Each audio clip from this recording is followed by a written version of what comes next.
انجیر اور زیتون میں کوئی خاص چیز ہے جس کی اللہ نے قرآن میں قسم اٹھائی ہے؟ اللہ تعالیٰ کی عادت ہے کہ کبھی بھی اپنے پیغمبروں کی خوراک وہ چیز نہیں بناتے جو صحت کے لیے نقصان دہ ہو،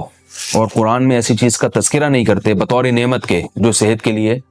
نقصان دہ ہو۔ تو اس یقیناً انجیر اور زیتون میں کوئی اضافی چیزیں ہیں کہ اللہ نے قرآن میں انار کا بھی ذکر کیا، اللہ نے انگور کا بھی ذکر کیا، مگر میرے علم میں ایسی کوئی آیت نہیں جس میں انار یا انگور کی قسم اٹھائی ہو۔ تو یہ بھی یقیناً بہت بہترین پھل ہیں، لیکن انجیر اور زیتون کی اللہ قسم اٹھا رہے ہیں کہ یہ گواہ ہیں کہ انسان بہت بہترین ہے۔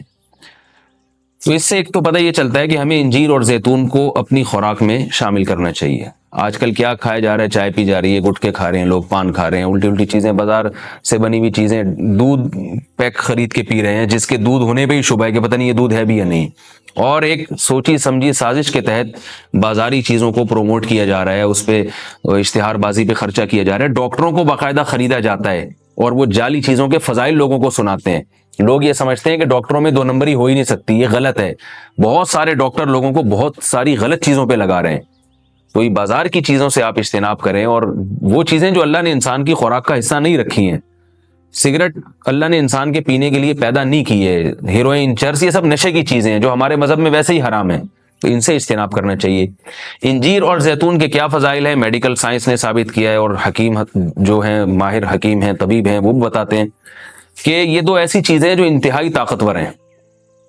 لیکن ان میں کمال یہ ہے کہ یہ آپ کے جسم میں چربی نہیں پیدا کرتی اگر اعتدال سے ان کا استعمال کیا جائے۔ ہم دیکھتے ہیں کہ جب بھی کوئی چیز بہت زیادہ انرجی دیتی ہے ہمیں، تو ساتھ ساتھ ایک اس کے ساتھ مصیبت یہ ہوتی ہے کہ موٹاپا بھی لاتی ہے، وہ چربی بھی بڑھاتی ہے، وزن بھی بڑھاتی ہے۔ لیکن انجیر بہت طاقتور چیز ہے، نہ صرف یہ کہ آپ کے جسم میں چربی بڑھاتی نہیں ہے بلکہ چربی کو ختم کرتی ہے، کولیسٹرول لیول آپ کا گراتی ہے۔ یہ زیتون میں بھی ایسے ہی ہے کہ زیتون آپ کی صحت کے لیے انتہائی مفید اور بہت طاقتور ہے، اور کولیسٹرول لیول آپ کا کم کرتا ہے، لیکن یہ ضروری ہے کہ اعتدال سے ہو۔ اگر آپ بہت زیادہ کھانا شروع کر دیں گے تو پھر زیتون بھی چربی پیدا کرتا ہے، ظاہر ہے اعتدال تو ہر چیز میں ضروری ہے۔ اور کچھ چیزیں ایسی ہیں انجیر اور زیتون میں جو میڈیکل سائنس کہتی ہے کہ انجیر پیٹ کے کیڑوں کو ختم کرتی ہے، انجیر قبض کو ختم کرتی ہے، قبض کا سب سے بہترین علاج ہی انجیر ہے۔ لوگ اس طرف توجہ نہیں دیتے، دوائیں کھاتے ہیں، ایلوپیتھک دوائیں کھاتے ہیں، اس کے سائیڈ ایفیکٹ بہت سارے ہوتے ہیں۔ تو اگر ہم اپنی خوراک میں روزانہ کچھ نہ کچھ انجیر کا استعمال رکھیں تو بہت ساری بیماریوں سے انشاءاللہ ہماری حفاظت ہو جائے گی۔ انجیر میں خاص بات یہ بھی ہے کہ یہ خون پیدا کرتی ہے، سالے خون جسم میں بناتی ہے، لیکن انجیر کے استعمال کا طریقہ یہ ہے کہ اس کو بہت زیادہ چبا کے کھانا چاہیے اچھی طرح۔ زیتون میں بھی اللہ نے بہت کچھ رکھا ہے، قرآن مجید میں اللہ تعالیٰ نے زیتون کی الگ سے بھی فضیلت بیان کی ہے۔ فرمایا کہ اللہ نے اپنے نور کی مثال دی ہے قرآن میں،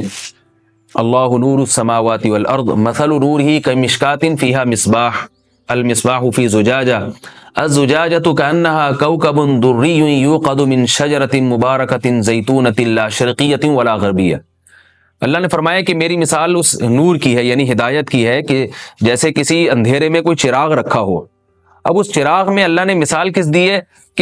یعنی زیتون کی دی ہے، کہ وہ چراغ جس کو زیتون کے تیل سے جلایا جا رہا ہو، یعنی ایسے تیل سے جو مبارک درخت سے نکالا گیا ہو۔ تو اللہ نے وہاں بھی قرآن مجید میں سورہ نور میں بھی زیتون کے درخت کو اللہ نے مبارک درخت کہا ہے۔ ایک اور مقام پہ قرآن مجید نے زیتون کی تعریف کی ہے، فرمایا کہ وَشَجَرَةً تَخْرُجُ مِن طُورِ سَيْنَاءَ تَنبُتُ بِالدُّهْنِ وَالصِّبْغِ لِلْآكِلِينَ۔ اللہ وہ ذات ہے جس نے ایسا درخت پیدا کیا جو طور سینا میں پیدا ہوتا ہے، یعنی کوہ طور میں پیدا ہوتا ہے وہ درخت، اور تنبت بالدہن جو تیل لے کر پیدا ہوتا ہے، اور صبغ للآکلین کھانے والوں کے لیے سالن کا کام دیتا ہے، یعنی لوگ روٹی اس تیل سے لگا کے کھاتے ہیں، سالن کا کام دیتا ہے وہ۔ تو اب یہاں مناسبت دیکھیں کہ اللہ نے زیتون کا اس آیت میں ذکر کیا اور ساتھ ساتھ بتایا کہ یہ وہ زیتون ہے جو کوہ طور پہ پیدا ہوتا ہے، اور کوہ طور ویسے ہی ایک ایسی جگہ ہے جہاں اللہ نے لوگوں کی ہدایت کے لیے وحی کو نازل کیا۔ تو پتہ یہ چلا کہ زیتون میں جہاں جسمانی فوائد ہیں وہاں کچھ روحانی فوائد بھی ہیں، کیونکہ اللہ نے اس کو مقدس جگہ پہ پیدا کیا ہے، اور وہاں کا تذکرہ اللہ نے کوہ طور کا تذکرہ اس کے ساتھ ساتھ کیا ہے۔ اور اس آیت میں بھی ایسا ہی ہے، جہاں اللہ نے زیتون کا ذکر کیا آگے فوراً وطور سینا، کوہ طور کی اللہ نے قسم اٹھائی ہے۔ تو اس سے پتہ چلتا ہے کہ زیتون میں جہاں جسمانی فوائد ہیں، کچھ روحانی فوائد بھی ہیں۔ روحانی کا مطلب یہ ہے کہ اس کے کھانے سے عین ممکن ہے کہ آپ کی کچھ روحانی ترقی بھی ہو، شاید اللہ کی محبت میں اضافہ ہو، گناہوں سے نفرت پیدا ہو، یا اس کے سے جسم میں کوئی ایسی تبدیلی آتی۔ میں کوئی یقینی بات نہیں کر رہا، لیکن قرآن میں اس طرف اشارہ ملتا ہے۔ اس سے ہمیں کیا پتہ چلتا ہے کہ یہ جو ہم مختلف قسم کے کوکنگ آئل استعمال کر رہے ہیں، ان سے آہستہ آہستہ اپنی جان چھڑانی چاہیے اور نیچرل چیزوں پہ آنا چاہیے۔ ایک آپ کو میں ایک تحقیق یہ بھی بتاتا ہوں کہ میڈیکل سائنس یہ کہتی ہے کہ یہ جو کولیسٹرول ہے نا اور جو چربی ہے، یہ دیسی گھی سے نہیں پیدا ہوتی، یہ ہم جو آرٹیفیشل آئل استعمال کر رہے ہیں جن میں پتہ نہیں کیا کیا ملایا جاتا ہے، اس سے نقصان ہوتا ہے، جبکہ لوگ دیسی گھی سے اجتناب کرتے ہیں۔ اگرچہ بھی میرا موضوع دیسی گھی نہیں ہے، میں صرف یہ بتانے کے لیے کہ جو قدرتی چیزیں ہیں وہ آپ کی صحت کے لیے نقصان دہ نہیں ہیں۔ آپ کھانے میں اگر زیتون نہیں استعمال کر سکتے تو دیسی گھی استعمال کرنا شروع کر دیں، تو انشاءاللہ اس سے بھی جو بہت ساری بیماریاں ہارٹ کی اور بلڈ پریشر کی اور پتہ نہیں کیا کیا بیماریاں پیدا ہو رہی ہیں، اس میں بھی انشاءاللہ کمی آئے گی۔ اور یہ بھی ہمیں اس آیت سے سبق ملتا ہے کہ آپ قرآن مجید کا معجزہ دیکھیں۔ ابھی چند دن پہلے کسی حکیم کے توسط سے مجھے پتا چلا، انہوں نے مجھے بتایا کہ میں نے پوچھا کہ بھئی انجیر اور زیتون، انجیر کھانے کا سب سے بہترین طریقہ کیا ہے؟ تو ان حکیم صاحب نے بتایا کہ آپ انجیر کو زیتون میں ڈبو کے استعمال کریں، یعنی انجیر کے ٹکڑے کریں اور 2-3 چمچے زیتون کپ میں ڈالیں اور اس میں انجیر کے ٹکڑے کر کے ڈبو دیں آپ اس میں، اور رات کو آپ ڈبو دیں اور صبح اس کو استعمال کر لیں، وہ زیتون بھی کھا لیں ساتھ میں۔ تو اس وقت میرا ذہن اس طرف نہیں گیا۔ آج جب میں یہ اس آیت کا درس دے رہا تھا تو مجھے خیال آیا کہ یہ تو اللہ نے خود قرآن میں دونوں کا ساتھ ذکر کیا ہے۔ حکیم تو آج کہہ رہے ہیں 1400 سال کے بعد کہ ان دونوں کا ملاپ بہت بہترین ہے صحت کے لیے،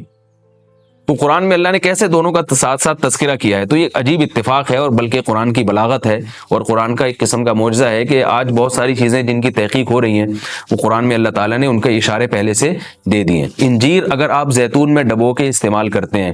تو اس کے کیا فوائد ہیں؟ ایک فائدہ تو یہ ہے کہ انجیر کو چبانا آسان ہو جاتا ہے، ورنہ انجیر بہت سخت چیز ہوتی ہے، اس کا چبانا آپ کے لیے مشکل ہے۔ جب آپ اس کو زیتون میں ڈبو دیں گے، آپ صبح جب کھائیں گے تو آپ کو پتہ چلے گا کہ وہ نرم ہو گئی ہے، اس کا کھانا آسان ہے۔ اور دوسرا فائدہ یہ کہ اس سے زیتون کا کھانا بھی آسان ہو جاتا ہے۔ آپ اگر زیتون ویسے ہی چمچہ بھر کے پیئیں گے تو جو لوگ زیتون کے عادی نہیں ہیں ان کے لیے مشکل ہے اس طرح سے پینا، وہ ٹیسٹ گین ہوتے ہوتے کافی ٹائم لگتا ہے۔ جب آپ انجیر کو زیتون میں ڈبو دیں گے تو کیا ہوگا کہ وہ کافی حد تک تیل جو ہے وہ انجیر اس کا جذب کر لے گا، پھر جب آپ استعمال کریں گے تو وہ تیل کا استعمال بھی ہوگا، مگر وہ تیل کی ایک خاص قسم کی جو ایک مہک ہوتی ہے جس سے بعض لوگ جس کو پسند نہیں کرتے، تو اس مہک سے بھی آپ کی جان چھوٹ جائے گی اور آپ وہ آسانی سے کھا سکیں گے۔ دوسرا فائدہ اس کا یہ ہوتا ہے کہ یہ جو کمبینیشن ہے انجیر اور زیتون کا، کچھ فائدے انجیر میں ہیں جو زیتون میں نہیں، کچھ فائدے زیتون میں ہیں جو انجیر میں نہیں، تو یہ کمبینیشن ایسا ہوتا ہے کہ آپ کو ایک صحت کے لیے ایک بہترین ٹونک مل جاتا ہے، کولیسٹرول لیول آپ کا کم ہو جاتا ہے، قبض آپ کا ختم ہو جاتا ہے، یعنی اطباء یہ کہتے ہیں کہ یہ 2 آتشہ بن جاتا ہے، یعنی انجیر کا فائدہ بھی ڈبل ہو جاتا ہے اور زیتون کا فائدہ بھی اس سے ڈبل ہو جاتا ہے۔ تو جب اللہ نے قرآن مجید میں ایک چیز کا بہت اہتمام سے تذکرہ کیا ہے تو ہمیں اس کو استعمال میں لانا چاہیے۔ میں نے عربوں کو دیکھا ہے وہ بہت زیادہ انجیر اور زیتون کا استعمال کرتے ہیں، مگر ہمارے ہاں صبح صبح لوگ جیم کا استعمال کر لیں گے، شہد نہیں استعمال کرتے، اور بچوں کو ٹافیاں کھلا دیں گے، انجیر نہیں کھلائیں گے کبھی بھی۔ میں اپنے والد صاحب کو دیکھتا تھا، وہ ہمیں انجیر لا کے دیا کرتے تھے، ہم کھاتے تھے اس کو شوق سے، والد صاحب خود بھی استعمال کرتے تھے۔ تو والدین کو چاہیے کہ بچوں کو ان چیزوں پہ ڈالیں، میٹھا کھانے کا بچوں کو شوق ہوتا ہے تو آپ ٹافی یا چاکلیٹ کے بجائے آپ ان کو انجیر کھلا دیں، آپ ان کو کوئی ایسے پھل فروٹ کھلا دیں، شہد کھلا دیں، تو ان چیزوں پہ لانا چاہیے، کیونکہ اللہ تعالیٰ نے صحت کی حفاظت کا بھی ہمیں حکم دیا ہے، قرآن و سنت میں اس کا بہت تاکید سے حکم ہے۔